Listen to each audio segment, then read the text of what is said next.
in a lot of ways with business, in my opinion, ego is the enemy because it gives us too much confidence when we don't deserve it. When did you start beating down your ego? I mean, I've been trying to do it since I was 19. It's just been a very slow process. I just realized that it was the root of all the unhappiness that I had. And like everything that I had was in comparison to other people for no reason. And like, you know, I've obviously adopted some perspectives we'll probably get into later, but that are contrarian in nature in terms of like how we live, but not just, there's no benefit to ego. There's just none. And then I have a different thing that I've been thinking about recently. I'm excited to share it with you. Sure. Yeah. So you've probably heard this, but there's a lot of evidence that points to, with mitochondrial DNA, that we go back to like one woman birthed, like the mitochondrial DNA of all humans tracks back to one woman, right? And so I think that that's interesting within the context of legacy, because people talk about legacy and they want to like leave something for their progeny. And we love our sideways family members, right? What do you mean? Like like your current family. Yeah, exactly.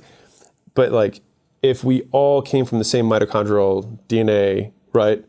Then we, like, not to be like weird and huggy lovey, but like family members, 100%. Yeah, of course. I find that really fascinating.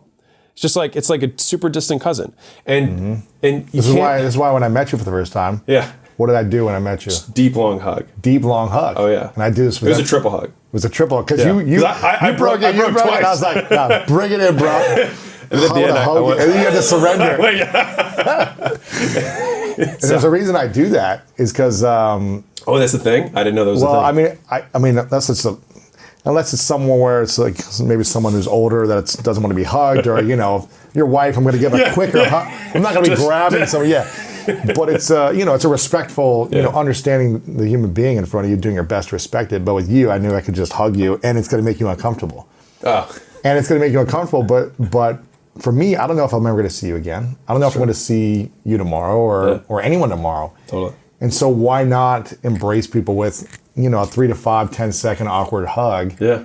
And let people know that you really appreciate the moment. And you're present. Yeah. That's what I try to do. It's what I try to focus on. But, and if we're all distant cousins, then why not treat each other that way, the best way possible, And I didn't mean to launch all the way there, because I'll go right back to ego. Yes. So I can scoot us back, otherwise we'll go in that direction. But yeah, so I think, because all this comparison, I was like, well, if I were comparing myself to a family member, would I feel the same way? And if all these people were on the same side as me because we're all family, would I still feel like I would? Because I've just tried to attack it from a logical perspective of like, how many different ways can I try and diffuse this bomb? And I think there's a lot of keys, and you just unlock tiny pieces of it, and you can just try, piece by piece. And I don't think anyone ever conquers it, but just hopefully I can over time get better. And I used to be very competitive as well as an athlete. That's all I thought about was winning. It's like I had to win to feel like I was worthy, or I was good enough, or I was talented enough, and if I didn't win, then I wasn't reaching my goal of winning the championship or the prize or whatever it was. And I took that into business for many years, and I felt like I needed to compete with other people. And then it's funny, when I started this show almost 10 years ago, I was like, it can't be about me. It needs to be about collaboration. Yeah. In order for this to really grow and scale and change lives and impact people, it can't just be the Lewis House show all day long. Yeah. One, I'm not smart enough. I don't have all the answers. I'm not as talented as you. Shorter guys are way smarter. That's why you're so much more brilliant. And I was like, I got to bring on the smart people and create a safe space. I got to bring all the tall guys on, right? And I'll catch it, right? Like all my audience will get taller as a result. That's what we're doing.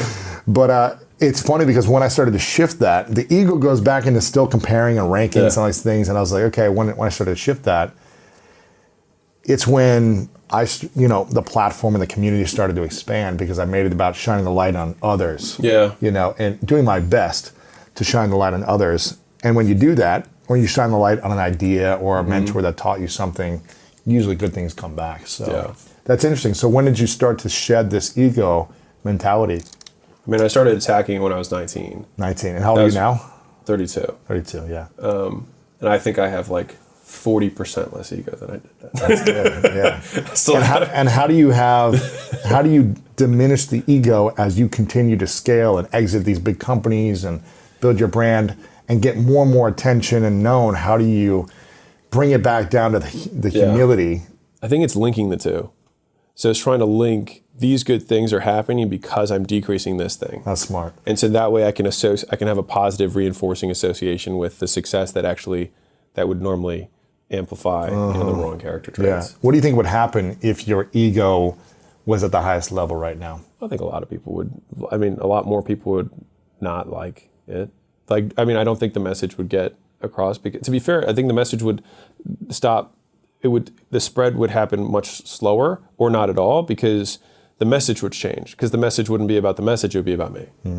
And I think that probably the reason that this has grown so much is because you've tried to quiet yourself so that the message and the idea can spread to as many people as possible, and you put the message on the pedestal rather than Lewis on the pedestal. Yeah, of course. And I think your audience realizes Yeah.